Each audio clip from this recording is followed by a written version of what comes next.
पाकिस्तान द्वारा प्रायोजित आतंकवाद कोई पागलपन नहीं है। पाकिस्तान द्वारा प्रायोजित आतंकवाद कोई पागलपन नहीं है, यह एक सोची समझी साजिश का हिस्सा है। यह ऐसी क्या बोलते भेलपुरी खाने से मेरा पति साइड में था, एक इंसान है उसने उसको गोली मार दी। यहाँ पे उसने बोला कि ये शायद मुस्लिम नहीं है, उसने उसको गोली मार दी। नहीं, आप टेंशन मत लो। अब बेटा आप यहाँ पे रहो, हम साथ में।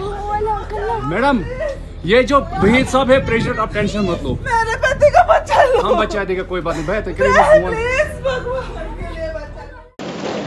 क्योंकि सभ्य मुल्कों के बीच बातचीत होती है अध्यक्ष महोदय, लोकतांत्रिक देशों में बातचीत होती है, पर एक ऐसा देश जिसके वजूद में लोकतंत्र का एक कतरा भी न हो और सिर्फ रिलीजियस फैनेटिसिज्म, टेररिज्म और हेट्रेड अगेंस्ट इंडिया हो, उसके साथ संवाद किसी भी सूरत में नहीं किया जा सकता। क्योंकि टेररिज्म की भाषा जो अध्यक्ष महोदय होती है वह खून, डर और नफरत है, संवाद नहीं। गोलियों की आवाज में संवाद की आवाज दब जाती है। जहां खून बहता है वहां बातचीत की गुंजाइश अध्यक्ष महोदय नहीं बचती। अध्यक्ष महोदय, पाकिस्तान की वर्तमान स्थिति अब जग जाहिर है। जिस देश ने आतंक को अपनी विदेश नीति का औजार बना लिया वह अंततः अपने ही जाल में फंस जाता है। पाकिस्तान की नीति और चरित्र को लेकर कोई भ्रम नहीं रहना चाहिए। यह एक ऐसा देश है जो वैश्विक आतंकवाद की नर्सरी है और उन्होंने इसको अपनी स्टेट पॉलिसी का भी एक आधार बनाया हुआ है।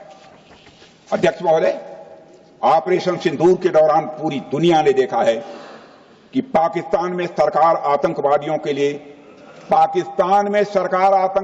के लिए स्टेट फ्यूनरल का इंतजाम कर रही है और सैन्य अधिकारी भी आतंकवादियों के जनाजे में भाग लेते हैं। यह वही देश है जो सीमा पर सैनिकों से लड़ने का साहस नहीं जुटा पाता, इसलिए निर्दोष नागरिकों, बच्चों और तीर्थयात्रियों को आतंकवाद का निशाना बनाता है। पाकिस्तान की सेना और आईएसआई आतंकवाद को एक प्रॉक्सी वार के रूप में अध्यक्ष महोदय इस्तेमाल करती हैं और उसके सहारे वे भारत को डिस्टेबलाइज करने का सपना देखती है। अध्यक्ष महोदय, मैं लोकतंत्र के मंदिर में खड़े होकर यह बात कह रहा हूं कि भारत को 1000 कट्स देने का सपना पालने वालों को नींद से जग जाना चाहिए। यह मोदी जी के नेतृत्व वाला नया भारत है जो आतंकवाद के खिलाफ किसी हद तक जा सकता है।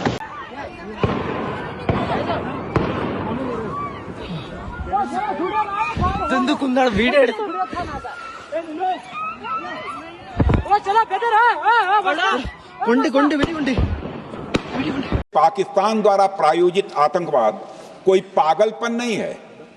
पाकिस्तान द्वारा प्रायोजित आतंकवाद कोई पागलपन नहीं है, यह एक सोची समझी साजिश का हिस्सा है। यह एक ऐसी प्रक्रिया है जो आतंक को एक पॉलिटिकल टूल की तरह इस्तेमाल करती है। यह सिर्फ आतंकवाद नहीं, यह एक टूल किट है, एक ऐसा टूल किट जिसे पाकिस्तान की सेना और उसकी एजेंसियां एक नीति के तहत अपनाए हुए हैं। This tool kit is an opposition to civilized code of conduct that the rest of the world prefers to abide by। यानी यह टूल किट उस सिविलाइज्ड कोड ऑफ कंडक्ट के खिलाफ है जिसे दुनिया का हर जिम्मेदार देश मानता है। अध्यक्ष महोदय, यह एक कट्टरपंथी सोच की उपज है जिसमें सहिष्णुता के लिए कोई जगह नहीं। हमारा पाकिस्तान के साथ कोई सीमा का संघर्ष नहीं है अध्यक्ष महोदय, बल्कि यह सभ्यता बनाम बर्बरता का संघर्ष है। सभ्यता बनाम बर्बरता का संघर्ष। पाकिस्तान के हुक्मरान जानते हैं कि उनके सैनिक युद्ध के मैदान में भारत से नहीं जीत सकते, इसलिए वे आतंक को पालते ही नहीं, उन्हें प्रशिक्षण देते हैं और फिर दुनिया के सामने खड़े होकर निर्दोष बनने की कोशिश करते हैं।